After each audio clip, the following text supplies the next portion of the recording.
Conectamos hoy con Renato Miguel Bueno Benito, co-ganador del Premio Poeta Joven del Perú, junto a Camila, que según se no ha podido estar, decir que solo tiene que ponerse en contacto si quiere charlar. Renato, estudiante de literatura, creció entre los Andes peruanos y diversas ciudades europeas. De hecho, fue becado aquí al ladito en la Universidad de Deusto. Bienvenido, Renato. Muchas gracias por las palabras, tu invitación. Bueno, un gusto estar acá hablando contigo y gracias por la oportunidad. Creo que ya es la tercera vez que te lo agradezco. Estoy muy agradecido Sí. por tu espacio. Te vuelvo a decir que agradezco yo también que estés aquí. Y bueno, vamos a empezar por esto de tu formación. En un momento dado viniste a Europa, a Italia, si no me equivoco, y pasaste por España. Sí. ¿Cómo fue eso? Bueno, yo estudio literatura en San Marcos, la Universidad Nacional Mayor de San Marcos, y en ese marco de estudios había una oportunidad y una beca para complementar los estudios. Y bueno, yo decidí tomarla, ¿no? Postulé, me aceptaron y hice una formación de estudios religiosos. Llevé varios cursos, sobre todo de religión. Recuerdo uno con mucho cariño que era sobre religiones de Occidente a Oriente. Y fue muy lindo estar porque digamos, el curso era internacional y los alumnos eran de distintos lugares, ¿no? De Noruega, de España, de Perú, de México. Y fue muy lindo, fue muy lindo. Bueno, eso fue en la universidad, ¿no? El colegio sí pasé más por Italia. Ahí estudié en un colegio que se llama La Bamba y era nacional también. Y bueno, sí, fue lindo, ¿no? El choque cultural, digamos. Hay un escritor peruano que se llama José María Arguedas y él dice en uno de sus libros, todas las sangres. Y yo sentí eso cuando llegué a Europa, ¿no? Todas las sangres. Esa mezcla de diferentes lenguas, nacionalidades, identidades, todas en un mismo espacio. Muy, muy, muy rico, ¿no? Para cualquier formación, sobre todo creo para un artista que necesita siempre la mezcla de distintas cosas, ¿no? Sí.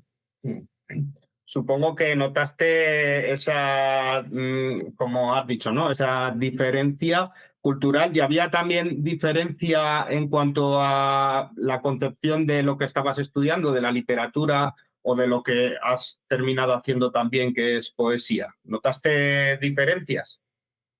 Yo creo que sí, ¿no?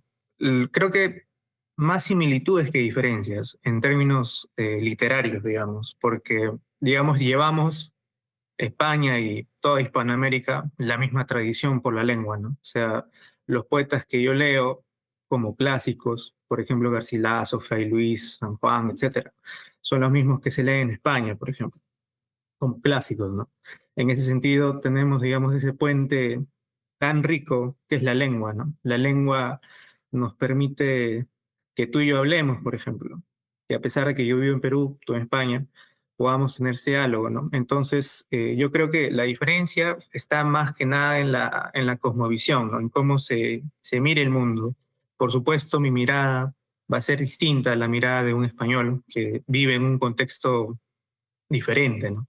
Pero a pesar de ello, yo creo que la lengua es el puente, el canal que puede permitir el diálogo, ¿no? Por ejemplo, que tú hayas podido leer mi poemario, ¿no? Y eso es gracias a la lengua, ¿no? Como hay un poeta peruano también, se llama José Santos Chocano, y él tiene un poemario que se llama Alma América, y él dedica el primer poema, digamos, al rey de España, y le dice algo así como que pues os hace más rey de este Edén fecundo la lengua de Cervantes que el barco de Colón, dice, por ejemplo.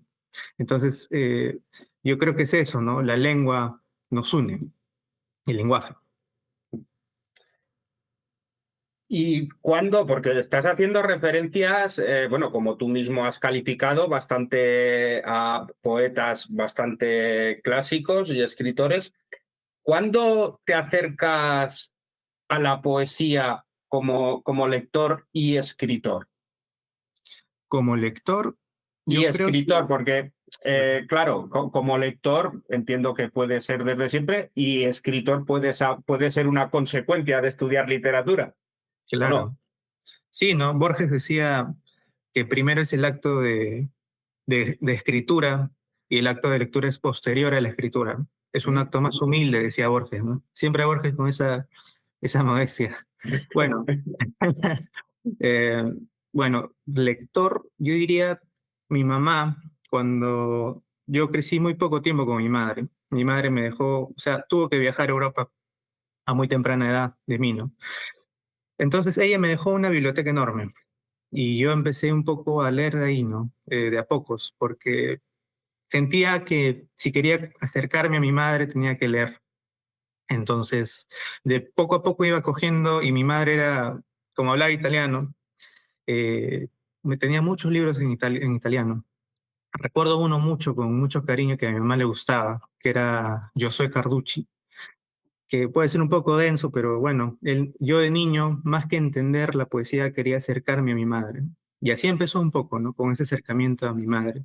Y el salto de escribir, de leer a escribir, yo creo que lo tuve ya, mm, yo creo que un poco ya en la universidad, porque, claro, en el colegio y en la secundaria, digamos, yo no miraba con mucho respeto el acto de escribir, ¿no? O sea, esa ese salto que uno da de leer a coger el lápiz o coger la laptop y ponerse a escribir, no es un acto sencillo, ¿no? O sea, requiere más cosas, ¿no? Requiere cierto conocimiento, cierto bagaje, ciertas cosas de qué hablar, cierta dominio formal, etcétera, ¿no? Entonces yo creo que fue eso, el salto a la universidad, ¿no? Y mis primeros poemas son, creo que como de todos, un poco imitaciones, ¿no? Imitaciones de otros poetas, sobre todo de Carducci, de Vallejo, de Garcilaso, que me encanta también, ¿no? Las églogas. Y fue así, ¿no? O sea, yo creo que en la universidad,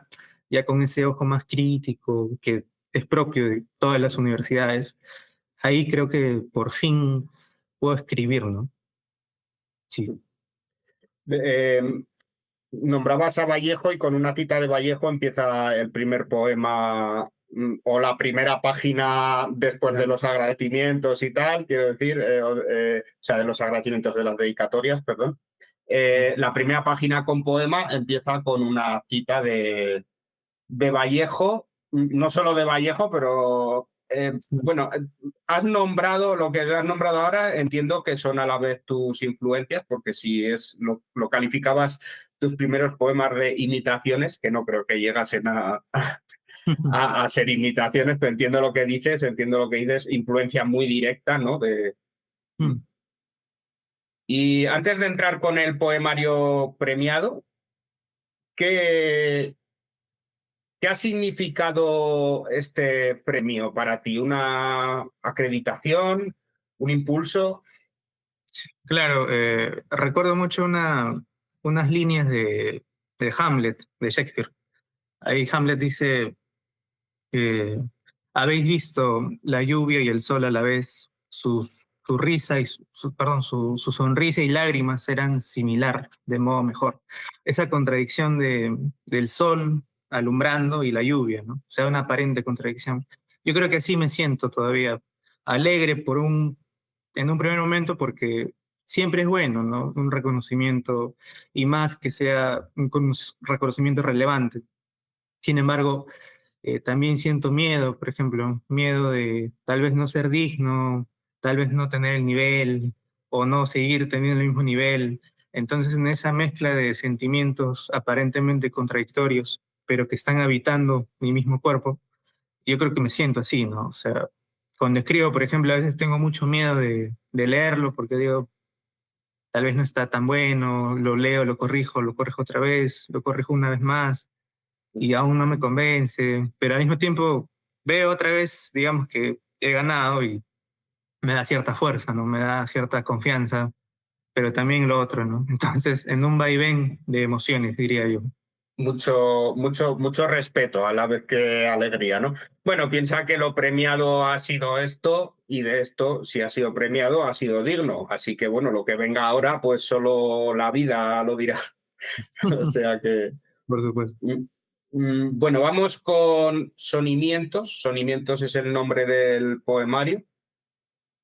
el poemario premiado, lo he visto calificar como suprarrealismo, que para hacernos una idea, en pintura es Dalí, por ejemplo, ¿no? Una especie de Sí, automatismo onírico, ¿no? claro, claro. Mm, ¿Cómo lo calificarías tú, Yo, si te yo no lo, atreves a calificarlo? claro, yo no lo calificaría como suprarrealismo, la verdad. Yo creo que es más flujo de conciencia. Por ejemplo, en el Ulises de Joyce, de James Joyce, la novela avanza por los pensamientos que tiene el narrador, digamos, que se mezclan, ¿no? Con lo que está viendo, lo que está escuchando, lo que está pensando, y de toda esa mezcla nace la prosa, ¿no? O sea, un flujo de lo que está pensando, lo que está viendo, lo que está escuchando, lo que está sintiendo, todo eso, ¿no? Yo creo que mi intención era esa un poco, ¿no? O sea, digamos, un narrador, aunque sea poesía, que va diciendo las cosas que ve, lo que piensa, y de esa mezcla es eso, ¿no?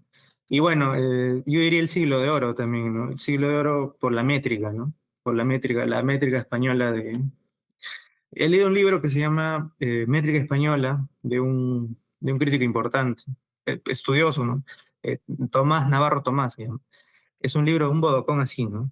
Donde estudia la métrica, los tercetos, la cuaderna vía, el soneto español, el decasílabo, y es muy rico ese libro. Entonces yo empecé a leer mucho el siglo de oro. A mí me encanta, como ya lo dije, Garcilaso de la Vega, las églogas, por ejemplo, los sonetos de Garcilaso, ese soneto quinto, escrito está en mi alma vuestro gesto, y sigue, ¿no? Es sumamente amoroso, sumamente rico. Yo también diría la métrica porque mis poemas son muy musicales, o trato de que sea así, ¿no? Muy musical.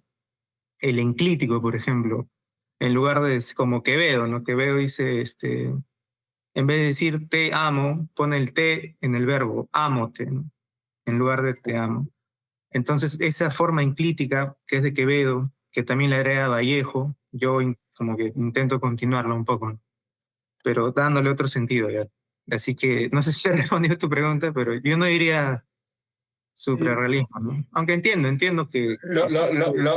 Lo he visto, he leído cómo lo calificaban bueno, al intentar documentarme Claro, sobre ti, sobre todo. sí, sí. Eh, he visto eso. Yo tampoco sé si lo calificaría así, ¿eh? Pero bueno, yo es que tampoco soy crítico, ni siquiera especialista, ni nada. Soy un pobre Claro. mortal.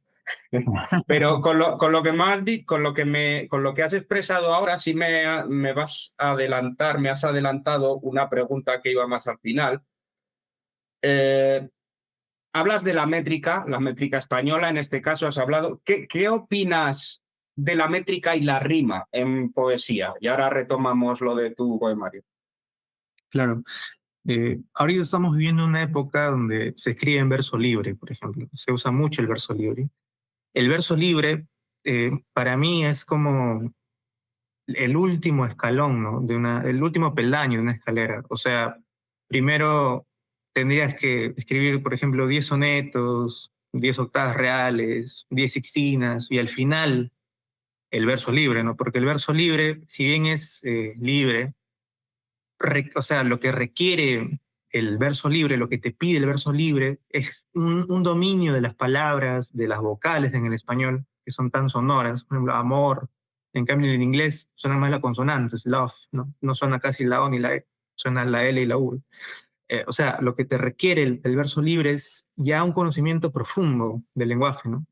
Y en ese sentido, la rima, la métrica, para mí ha sido muy útil, ¿no? Porque es como ir entrenándome, ¿no? Y yo sí pienso que la métrica es un corsé, ¿no? O sea, te quita libertad, eso es obvio, ¿no? Sin embargo, recuerdo que ahorita no recuerdo qué pensador decía, qué libertad más grande que vivir bajo 10 reglas, algo así.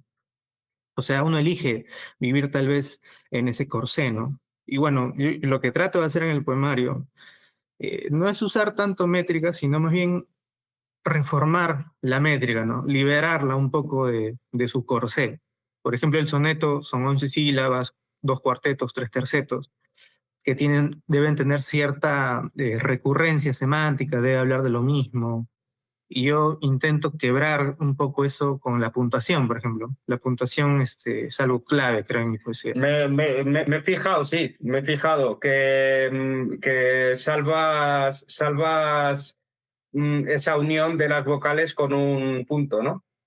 Claro, exactamente. Sí, ya me quedé, sí. Sí, sí, lo has entendido perfectamente, ¿no? O sea, Sí, el punto es como un stop, ¿no? claro. Y bueno, en ese Es que sentido, no me sí. sale ahora si es la sinalefa, es que no me sale el término técnico, pero es para evitar esa unión de las vocales, Claro, es lo que entendí. claro, sí. Es la sinalefa, ¿no? Es la sinalefa, sí. Es que estaba... Sí, está Vale, bien. perdona, No, no, continúa. gracias por tu comentario. Sí, ¿no? O sea, la sinalefa es la unión de las vocales. El punto lo que hace es como, no hay sinalefa, ¿no? Hace eso el punto. O sea, no hay la unión, pero Sí, sí la en música. el primero o segundo verso, es que tengo una pregunta sobre el soneto, Ah, porque genial. también era al final, pero bueno, vamos ya con ella. Eh, Eso, que hay un soneto y que quizás es la más emblemática representación de la poesía o una de las más, ¿no? Sí. Que hay un soneto, el resto podemos encontrar diferentes métricas y tal. Mm. Qué es el soneto para ti, para haber metido ahí? ¿Qué Yo creo que representa el soneto? el soneto es como, pensemos por ejemplo en España. Un monumento de España sería la Sagrada Familia. Un monumento de Italia sería el Coliseo Romano. El soneto es algo así en la poesía, ¿no? Un monumento de la poesía que está ahí, ¿no? O sea, se respeta, se lo quiere, se lo admira, se puede estudiar. Pero si nosotros nos quedamos con eso en la poesía, si seguimos haciendo sonetos como lo hacían en el Siglo de Oro, me parece que no estaríamos avanzando, ¿no? Y entonces lo que yo intento hacer es, está bien, ¿no? Tomar la tradición, pero hacerle algo, ¿no?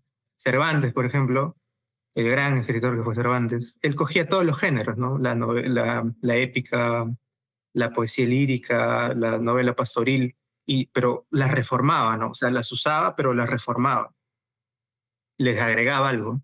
Es lo que yo intento hacer un poco, ¿no? O sea, el soneto es como la Sagrada Familia para España, ¿no? Es eso para la poesía, o sea, es un monumento, es ineludible, ¿no? O sea, si vas por España tienes que ir a la Sagrada Familia, igual, ¿no? Si lees poesía, tienes que leer un soneto, por lo menos.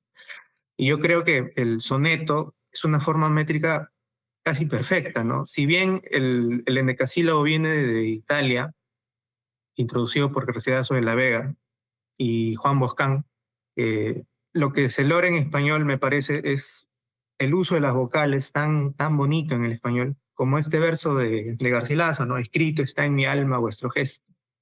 Y yo cuando escribir de vos deseo, vos sola lo escribiste y yo lo leo, dicen. O sea, esa musicalidad se logra por las vocales, me parece a mí, en el soneto, en el caso del español, ¿no? Y yo lo que intento hacer es, con la puntuación, quebrar ese ritmo tan melodioso, ¿no? Escrito está en mi alma vuestro gesto. En cambio, con el punto ya las pausas que te requiere el punto ya no es melodioso, es más quebrado. Escrito está, y en mi alma vuestro gesto. Y es un ritmo más quebradizo, digamos. No es tan melodioso. Vamos a retomar lo de sonimientos.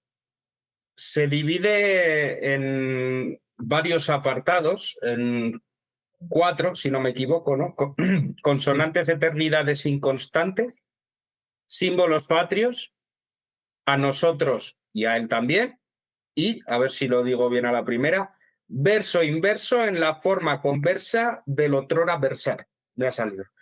Sí. Eh, mm, Como bien digo, empieza con citas de Vallejo, y es que ahora no me acuerdo de otro, debajo del de Vallejo hay otro verso de otro poeta. De Valerí, sí. Eh, Sí.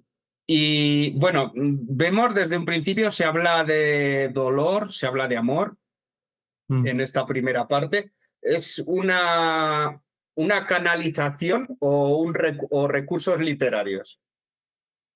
Quiero decir, no sé si me he explicado. O sea, Claro, si, ¿puedes si es, si ese reflejo de amor y de dolor es un simple recurso literario o es una canalización propia de lo que Mm, ya te entendí, ya. llevas dentro.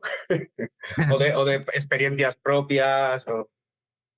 Yo creo que vivimos en una sociedad profundamente dolorosa, ¿no? La vida es profundamente dolorosa, como pensaba un poco Vallejo, como pensaba un poco Quevedo. Hay un soneto de Quevedo donde él expresa la naturaleza del tiempo, ¿no? Él dice, de la vida, nadie me responde. Sigue avanzando y dice, el presente es algo que está pasando sin esperar un punto, dice, ¿no?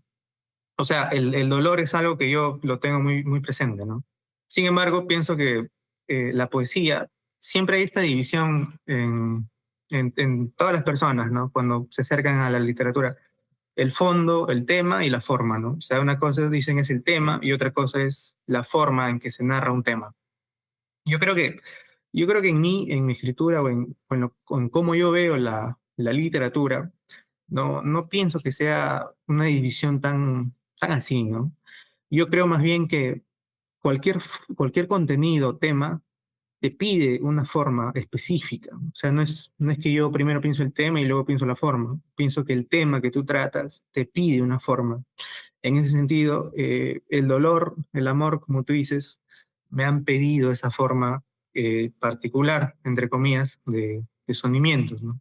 O sea, el amor y el dolor sí son temas que a mí me persiguen, ¿no? Recuerdo unos versos de Vallejo donde dice, el dolor crece en el mundo, el dolor crece en el mundo a cada rato, crece a 30 minutos por segundo, dice. Brillante, ¿no? La metáfora sobre el dolor. Pero sí, o sea, yo creo que el dolor es algo muy presente en mi vida, ¿no? De todas maneras. Hay un poema y más tarde también una referencia sobre un chat de WhatsApp. Claro. Sí. Yo creo que introducir los recursos de la posmodernidad en las artes es un logro, ¿no? Mm, El otro día mi mamá me mandó una foto en Florencia, donde hay como una plaza, ahorita no recuerdo qué plaza, y hay una estatua digamos, sí, una estatua, digamos, de una chica que está con su celular dando la espalda a toda la plaza. Entonces, o sea, el celular es como que absorbe la capacidad de observación del ser humano y no puede mirar la plaza en Italia, mm. en Firenze específicamente. Entonces, esos recursos yo no los intenté hacer malos, sino buenos, ¿no? O sea, el recurso del chat de WhatsApp, por ejemplo, el doble check, ¿no? Que tiene un significado en el poema. El doble check verde, ¿no? Que quiere decir visto, por ejemplo. El doble check gris, Mm. que quiere decir que no la ha visto todavía la persona. O sea, integrar estos elementos propios de nuestro tiempo, yo creo que es un deber, ¿no? O sea, Balzac, por ejemplo, cuando hace el realismo, él introduce la nota periodística en su escritura. Bueno, ya no tenemos nota periodística, pero sí tenemos chat de WhatsApp. Y yo creo que integrar esos elementos nos hace artistas más conscientes de su época, ¿no? Como decía Mario Vargas Llosa un poco, ¿no? El escritor debe estar comprometido con su tiempo, ¿no? O sea, debe ser consciente de lo que hay Mm. y debe utilizarlo, ¿no? A mí me surgió una pregunta que no sé si tiene que ver con el poema concretamente, no lo creo, Mm. pero, pero sí que en cierta manera, o al menos yo lo percibía así, es como que se percibe cierta frialdad, cierta impotencia de no poder más, ¿no? A través de los chats de WhatsApp y tal. Y, y me pregunté si, como yo, crees que el WhatsApp es una fábrica de malentendidos e incertidumbre en el amor. Yo creo que sí, ¿no? O sea, el formato que te pide el WhatsApp. O sea, al momento de escribir, al momento de usar los emoticones, los símbolos. eh, Creo que cuando uno manda, por ejemplo, XD, no sabe, o sea, puede ser muchas cosas, ¿no? Puede ser muchas cosas totalmente distintas y tal vez alguien pueda malinterpretar eso, ¿no? Y sí, yo estoy de acuerdo contigo en que el WhatsApp y cualquier red social en realidad se presta a interpretar o a malinterpretar las cosas, ¿no? En ese poema, por ejemplo, yo intentaba plantear que todos los amantes tienen un lenguaje propio de ellos, ¿no? O sea, que solamente ellos lo entienden. Tienen sus juegos de palabras, tienen sus, cómo se dice, cómo le dice él a ella, cómo le dice ella a él, que solamente ellos lo entienden, ¿no? Y graficar eso en el WhatsApp como que no se puede, ¿no? O sea, hay algo que, hay una barrera ahí que no se puede, pero que está de algún modo, queda algo ahí, ¿no? Algo se puede, pero totalmente no, ¿no? De forma cabal no se puede. Y la simbología del chat de WhatsApp es es muy triste cuando alguien, por ejemplo, a una persona que uno ama, tú le mandas un mensaje y solamente como respuesta recibes el doble check azul, ¿no? Que ya es una respuesta en sí misma, ¿no? Que te golpea, al amante lo golpea y dice, se pone a llorar o se pone triste. Por ejemplo, Ovidio tiene un poema sobre, en su tiempo no había WhatsApp ni celular ni hojas de papel, ¿no? Habían unas cosas que se llamaban unas tablillas. Y él dice algo que diría alguien de nuestro tiempo, ¿no? Dice, por ejemplo, yo estaba escribiendo en mi tablilla con un mazo picando la piedra y de repente, como estoy llorando al mismo tiempo en el que estoy escribiendo el mensaje, se me va la mano y me confundo en hacer la letra. Eso creo que nos ha pasado a todos, ¿no? A veces cuando uno está mandando un mensaje de WhatsApp, está llorando o está temblando y de casualidad manda el mensaje y dice, pucha, ya le envié. Y ya quiere borrarlo, pero no se puede, ¿no? Y eso ya lo dijo Ovidio hace muchos siglos, ¿no? Pero hay que volverlo a decir adecuado a nuestro tiempo, ¿no? Y yo creo que he intentado hacer eso, ¿no? Con los chats de WhatsApp. Bueno, fue una sorpresa y me pareció muy curioso, para bien, vaya. Mm, También nos encontramos en la parte de símbolos patrios, nos encontramos, o al menos percibo, historia, ¿no? Claro. ¿Qué es lo que querías contar? Si es que querías contar algo, que Sí, entiendo que sí, sí. sí, claro. Hay un poema que se llama Plaza 2 de Mayo, que es una plaza acá en Lima donde antes, en la época, digamos, en la primera época de República del Perú, era una plaza donde vivían los criollos, ¿no? Los descendientes de los españoles. Y era una plaza muy, digamos, de personas de alta alcurnia, de mucho poder adquisitivo, pongámoslo así. En cambio ahora se ha vuelto una plaza donde hay mercachifles, hay vendedores, hay prostitución y hay un montón de cosas.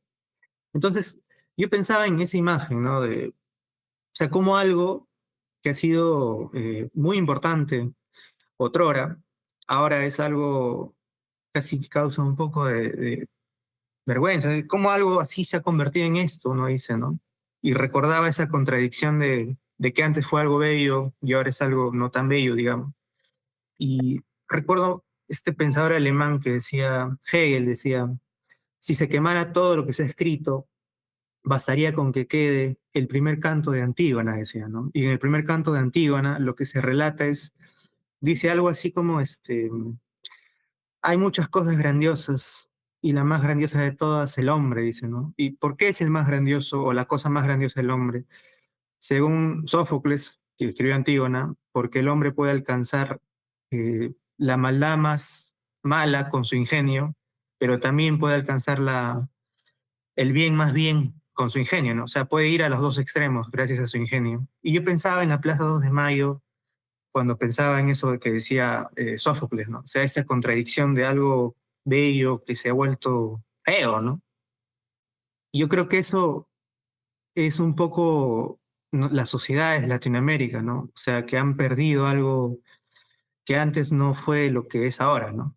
Y en esa contradicción trato de escribir los símbolos patrios, ¿no? Que es eso en realidad, ¿no? Esa contradicción que leí en Hegel, ¿no? Sí. la última parte es más introspectiva, quizás, ¿no? Mm, sí, sí, claro, es como un descenso, ¿no? A la introspección del poemario.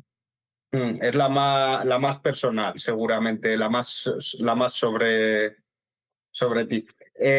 Terminas interpelando al lector en una última estrofa, en ese último poema, que es el más largo, seguramente el más libre. No me he parado a contar sílabas, pero todo indica que es el más libre. Sí. Eh, y es a la vez como un repaso, ¿no? Y ese clímax a la vez, ¿no? Un repaso y un clímax a la vez, como esa película en la que al final hay un montaje de flashbacks y todo cuadra, Claro, ¿no? claro. Sí, Perfecto. háblame de este poema, por favor. Claro, lo has entendido bien, ¿no? O sea, es como en el poemario se tratan muchos temas.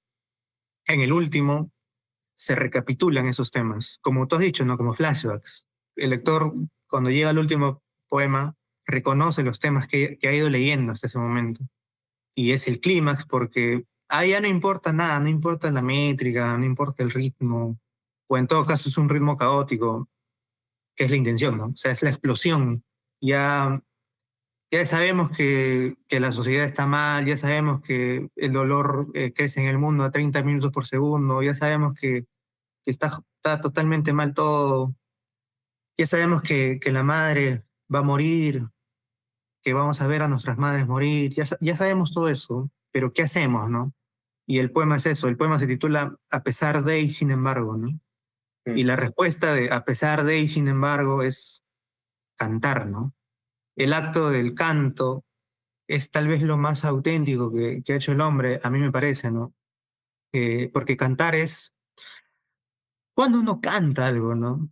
Uno canta algo cuando está genuinamente feliz, cuando está genuinamente triste, cuando está borracho, no sé. Pero los momentos en el que uno canta algo requiere cierto ritual, es cierta respuesta hacia algo. Y canta, lector canta, es no te dejes, ¿no? No te dejes a pesar de que todo está mal, a pesar de que vas a morir, a pesar de que vas a ver a tus padres morir, a pesar de que tu país está mal, no te dejes, ¿no? Canta, a pesar de y sin embargo, ¿no?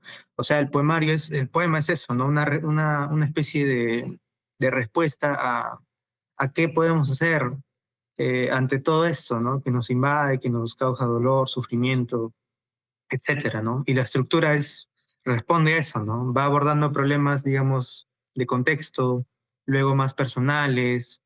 El arte poética habla sobre el dolor, por ejemplo, y el último poema es eso, como tú dices, ¿no? Es el clímax, es la explosión, como tú también dijiste al principio, es la explosión que termina con esa respuesta, ¿no? Canta, no hay otra cosa que hacer, canta, di las cosas, no te dejes, ¿no? Háblalas. Pues vamos a ir terminando. Y ya, bueno, te voy a preguntar por lo que viene por delante, porque, bueno, has estudiado o sigues, no lo sé, pero Sigo, sigo. literatura, sigues, ¿vale? No sé, bueno, si sigues, entiendo que entonces no te dedicas aún a nada relacionado con eso, más allá de escribir, Bueno, ¿no? doy clases, pero sí, particularmente. Bueno, lo dices como, doy clases, joder. Efectivamente, pues ya te estás dedicando a eso, pero seguirás escribiendo, ¿no? Claro, sí, estoy haciendo un poemario que sí, la estructura de la sonata de la música, ya no de la poesía, sino de la música. Y la sonata tiene una estructura interesante, ¿no? Son dos temas que se van alternando a lo largo de toda la música, que cambia de ritmo, que se vuelve más rápida, más lenta, y conviven esos dos temas al mismo tiempo, ¿no? Entonces, yo estoy tratando de hacer esa estructura, pasarla a la poesía, ¿no? Eso estoy intentando hacer. Sí, sí. Ujú. Bueno, suena bastante interesante, la verdad. Pues muchísimas gracias, de verdad, todo un honor que hayas pasado por aquí y desde luego que aquí tienes tu casa si quieres volver. No, gracias a ti, Sergio. Fue así un gusto hablar contigo y bueno, ya cuando publique algo más te paso la voz. Desde luego que aquí tendrás la puerta abierta. Un, Gracias. un, un saludo desde aquí, desde España. Un saludo también desde acá, desde Perú.